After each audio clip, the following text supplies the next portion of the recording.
Hello everyone and welcome. I'm Phaedra. Most of you know me, I'm sure. Welcome to the new moon solar eclipse in Aquarius intention setting practice on the 15th of February. Thank you all for joining me. Give me just one moment. I'm going to make sure that I have the live stream pulled up in my browser so that I can keep an eye on the comments because I can't always catch them on my phone for some reason. Not sure what's up with that, but sometimes comments on my phone just don't quite work right. But welcome. It's good to have you on. I'm very excited about tonight. Of course, we have the eclipse that we're working with. And actually, I'm going to get my charts handy. Sorry about that. It's the only thing I didn't get out was chart for the eclipse, and I knew that I might want to have a look at it while we're doing tonight's live stream. Although this is not the astro update, we're not recapping February this time around. This is just the intention setting practice for the new moon solar eclipse in Aquarius. So welcome everyone. And it looks like I've got the live stream right here. So I'm going to pull it up so I can see the comments. And so let's get started. Kind of a fun evening. Our eclipse is exact at 9:05 p.m. Greenwich Mean Time, or excuse me, 9:05 p.m. Eastern Standard Time, not Greenwich Mean Time. So that is today, just, what, 25 minutes ago? Well, 30 minutes ago. I think we're running a little bit late. So, but I'm glad to have you all. Very excited about this particular practice. I love eclipse time, even though sometimes it can be challenging. I'm just a big fan of change. I don't know why. I feel like it's always, somewhat for the best when we can manage change well. It usually improves our lives, so it's exciting. But welcome everyone. Let's kind of dive right into it. I'm not going to recap February, like I said. That's our Monday broadcast now. I do want to point out, of course, so typically what we recommend at the new moon, you set your intentions and then you take action provided the astrology is right, at first light of the new moon, so usually within a day or two of the new moon, as you see the first light of the waxing moon, that's when you would take action. Typically that would fall within a couple days, so we're looking at like maybe the 17th of February, and I wouldn't necessarily recommend taking action on the 17th of February, so I'm going to suggest hold off. Maybe make your first action or take your first action towards whatever intention you set tonight on the 21st, because I do like that day a little bit better for making an initiation. The 17th is just a little bit too challenging for what I would want to see you have built into a chart for the beginning of some sort of venture. Okay, so keep that in mind. But let's jump right in. So grab your pen and paper, or if you have your chart handy, you may just want to make notes on a separate piece of paper. But what we're going to do is jump right into what house this particular new moon eclipse falls in by rising sign, and what the themes of that house are. So getting down to business for Aries rising, this is an 11th house new moon, so friends, organizations, and hopes and dreams, and that one's really kind of exciting. You have a really incredible opportunity to take action towards a long-held hope or dream in the 10 days following this particular eclipse, so exciting. For Taurus rising, this is 10th house, so career, awards, recognition, fame, and achievement. For Gemini, it's 9th house, which is communication, travel, broadcasting, higher education, law, philosophy even. For Cancer, it's an 8th house new moon opportunity. So for Cancer, like I was saying, this is 8th house, so other people's resources, and this can be things like your partner's income, or money that you owe other people, like debts, taxes, insurance, both insurance payments and payouts. It can also be wills or inheritances, or bonus or commission income if you earn money via bonus or commission income, or even lottery winning, so windfalls basically. That's 8th house. For Leo, 7th house, marriage and partnership. So this can include business partnership, and it also can include your relationships with other people in general. And then for Virgo, we have a 6th house new moon opportunity. So work, health, pets, daily routines. I really like the 6th house new moon opportunities for health. because it's always wonderful, if you know that you need to take steps towards improving your health, if you can do it at that new moon when you're most supported, that's a fantastic opportunity. And right now it's on an eclipse, so you have the potential here to make lasting, permanent change in your health if you have Virgo rising or if you have Virgo sun. Okay. For Libra rising, this is 5th house, so true love and romance, children, creativity, risk-taking ventures, so like gambling, but also hobbies and sports, things like that. For Scorpio, this is a 4th house new moon, so home and family, real estate, your parents even. And for Sagittarius, it's 3rd house, so travel and communication, your neighborhood, your community, your siblings, extended family, and kind of your immediate environment, kind of. And then for Capricorn, 2nd house, earned income, wealth, possessions, also expenses. For Aquarius, it's your birthday new moon. Happy birthday, Aquarius. It's your 1st house, so identity, personality, self-expression, the physical body, the role you play or take on, or like how you show up in the world. That's all governed by the 1st house. So for Aquarius, with this being a 1st house new moon, I really love this opportunity because it's at a solar eclipse. It's a time when you can eclipse something out of your life quite successfully. It's in the 1st house, which of course rules the physical body. It's a wonderful opportunity to let go of a bad habit or an addiction especially, but a bad habit that affects the physical body. So take advantage of this eclipse opportunity. This is a really powerful one if you have Aquarius rising or even Aquarius sun.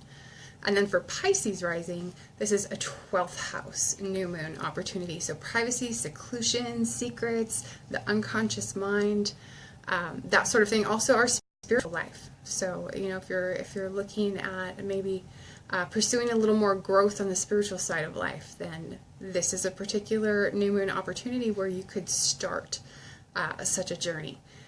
So there we have all of the houses this impacts by rising sign, and if anyone is jumping on late, just pipe in with whatever your rising sign is if you need to know what house this is going to fall into for you and what the themes of that house are. Excuse me. But talking a little bit about Aquarius and Aquarius archetypes. So Aquarius is the celestial water bearer, and the sign of Aquarius is usually depicted as a couple of wavy lines, right? Or as a person, usually a male, pouring out water from a vessel, right? This is the typical kind of imagery and archetype of Aquarius, the water bearer. That can sometimes cause some confusion because Aquarius is an air sign. Aquarius is not a water sign. Aquarius is a mental sign, very reserved, sometimes seen as cold, and not emotional. It's an air sign. It's a mental sign, and so that emotional connection is often absent or downplayed when we're talking about Aquarius as opposed to, say, one of the water signs. So don't let that water imagery confuse you. Aquarius is an air sign and not a water sign. But the archetype of Aquarius is that of future man, okay? So this is the man that is full of the world's knowledge and is ready to use it for the betterment of all mankind. And what happens when we reach that point is we kind of cross that threshold where all the knowledge that we've acquired, maybe through the Sagittarian house, through the 9th house, is now being put to use with wisdom behind it, right? Because it's one thing to have knowledge, and it's something else entirely to know what to do with that knowledge, right? The best course of action. And so Aquarius, like I said, is that future man who's gathered knowledge and is giving it back to the people for the betterment of mankind, for all of humanity, right? And this gets to talking a little bit about the principle of universal love, which is a very Uranian humanitarian principles, right? So all the things basically that we do for the collective, the way that we serve our brothers and sisters, right? So Aquarius let's talk about what it rules for a minute, picking up where we left off. It rules knowledge, science, and technology. It rules electricity. It rules genius and invention, innovation, and the future.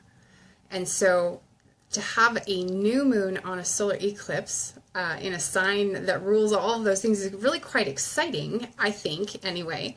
It's a fun new way to be inventive with our lives, to be inventive on a personal level, right? So we can get in touch with our own inner genius and our own inventiveness in that way. So Aquarius, like its ruler Uranus, so Uranus, his planetary rotation, his diurnal rotation is perpendicular to what the rest of us do in the solar system, right? The rest of the planets. And so we see that as embodying kind of a rebellious nature, a rebelliousness against the status quo, a very individualistic personality, and somewhat kind of aloof maybe, and standing apart from the crowd in that sense. Now, keeping in mind that new moons represent opportunities to allow or invite the new into our lives, and ultimately to learn through expanding our boundaries and to grow as a result, I want you to think of ways that you can maybe just be a little rebellious tonight with your intention setting practice, but rebellious in a positive way, right? Rebellious in a way that'll help you get out of any ruts if you're stuck in ruts, right? So grab your pen and paper. If anyone is just joining us and needs to know what house and the themes of that house this particular new moon is happening in for them, just let me know what your sidereal rising sign is in the comments, and I will review your house. And in the meantime, grab your pen and paper. We're going to review the prompts for tonight's intention setting. So we can get started setting our intentions, and I'm actually going to share with you real quick what it says in my moon gazing journal for today's page. This is kind of fun. Let's see here. So this is in moon gazing journal. It says, astronauts who walk on the moon leave footsteps because there is no air on the moon. Their footprints will never fade. Pretty cool. Pretty cool, I guess, unless they get, you know, impacted by something flying around in space, then maybe they could be obliterated, if not faded. How about that? So here are our prompts. Actually, I closed my book. I'm going to open it back up because that's the page I need. The page talking about astronauts, which is kind of fun because that's like totally Uranus's domain, right? Science and cutting edge space exploration, astronauts. So take a moment to think about what new project, major initiation, journey, or goal you are ready to manifest in your life, in your experience related to the house this particular new moon is happening in for your natal chart. And take a moment to envision what would a radically new future look like for you in that area of your life. What radically new future would you manifest for yourself if you could? Any future. What would that look like? What, second prompt, what is your genius, or what is your zone of genius that you could tap into more deeply in pursuit of that? How could you tap into that zone of genius in service to your fellow human beings or to the world? And how would you disrupt the status quo there if you could? To what outcome? What would be your ideal outcome if you could disrupt the status quo in that part of your life? So I want you to take a few minutes to write down on your paper what you intend for this part of your life and what you want to achieve related to that. Spend a few minutes writing it out. If you have any trouble, stop and take some time and visualize it. I encourage you to visualize it anyway.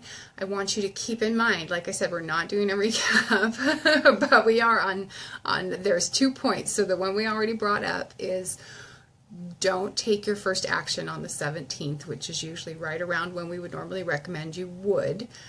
Take your first action towards whatever intention you set tonight on the 21st. It's a much better day overall for initiating something new in the days after this eclipse. So that's the first thing to keep in mind.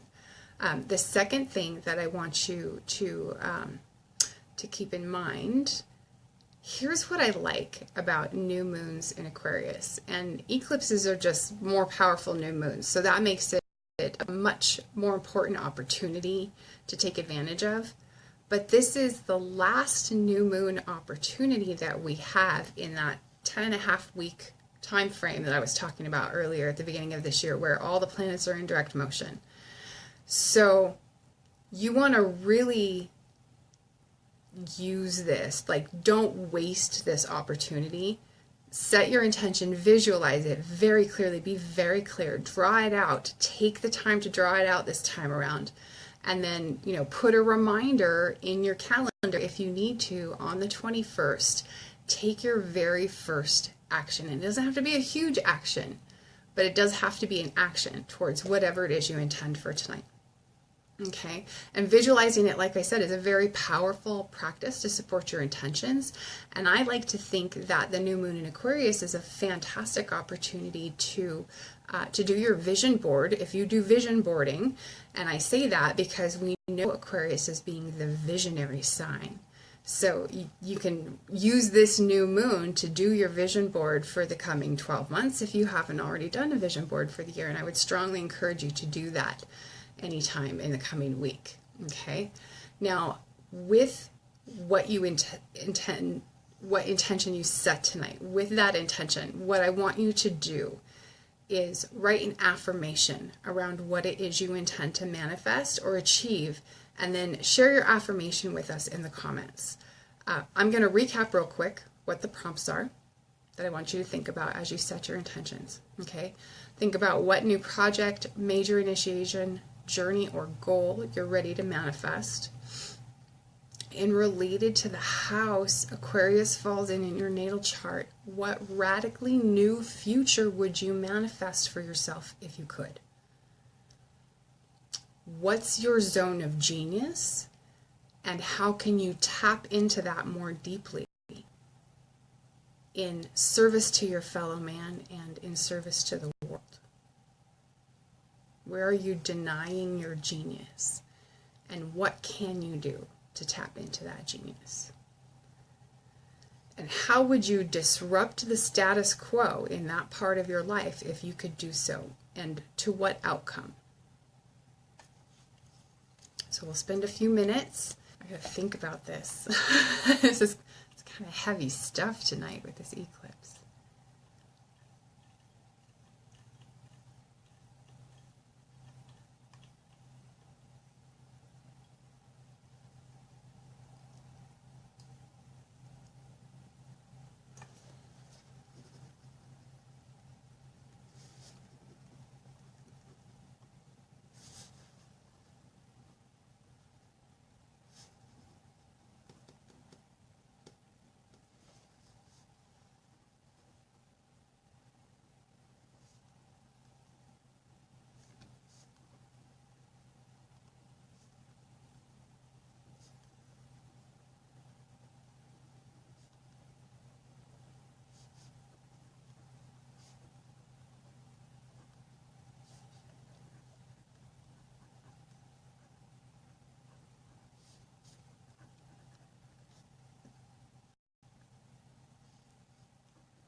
How's everyone doing? Need a few more minutes? I'm going to take a few minutes, well, at least 1 minute longer Don't tell anyone that I'm doing it, my sun and my rising sign at the same time.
How's everyone doing?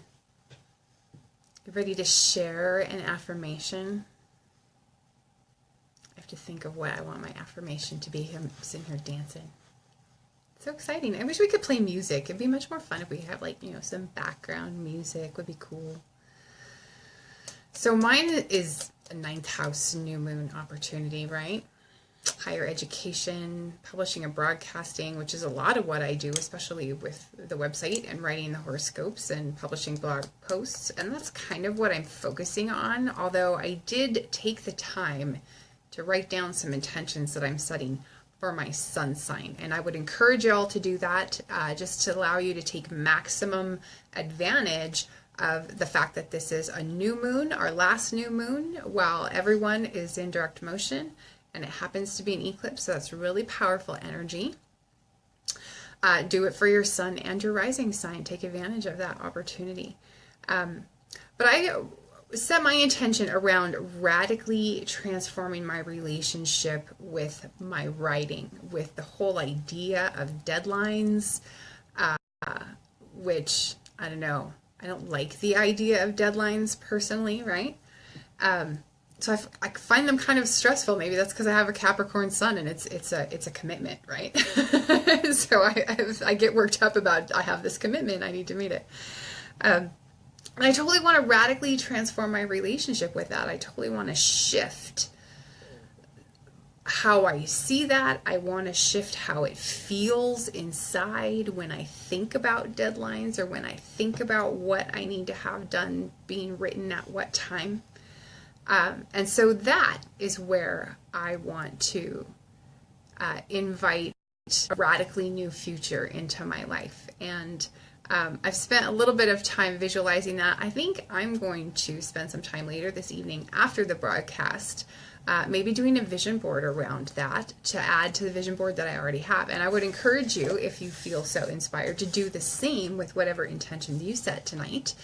But if you're on, please share with us in the comments what your affirmation is around the intention that you set tonight. And I really encourage you with your affirmations to be to give it a positive focus. Like, don't set an affirmation about not doing something you want to stop doing, right?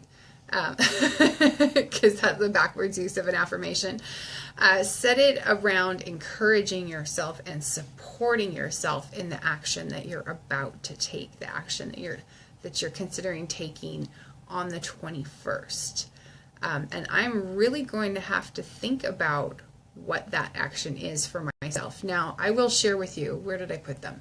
I've written some affirmations around this because I've been working on this thought pattern because that's where we have all our power, right, is with our thoughts.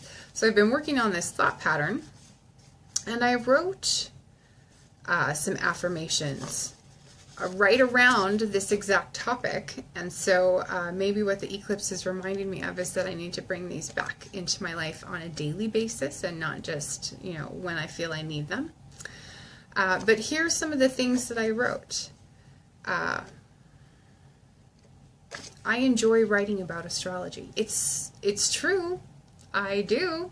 So why not use that as an affirmation? Because when I say it out loud, it really makes me feel good about what I do. I enjoy writing about astrology, right? So why not? If it's something that you enjoy doing, just make that your affirmation. Let's see.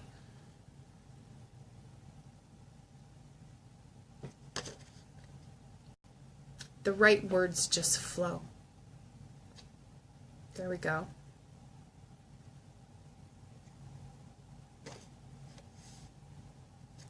My horoscopes and interpretations practically write themselves, and I complete them way ahead of schedule.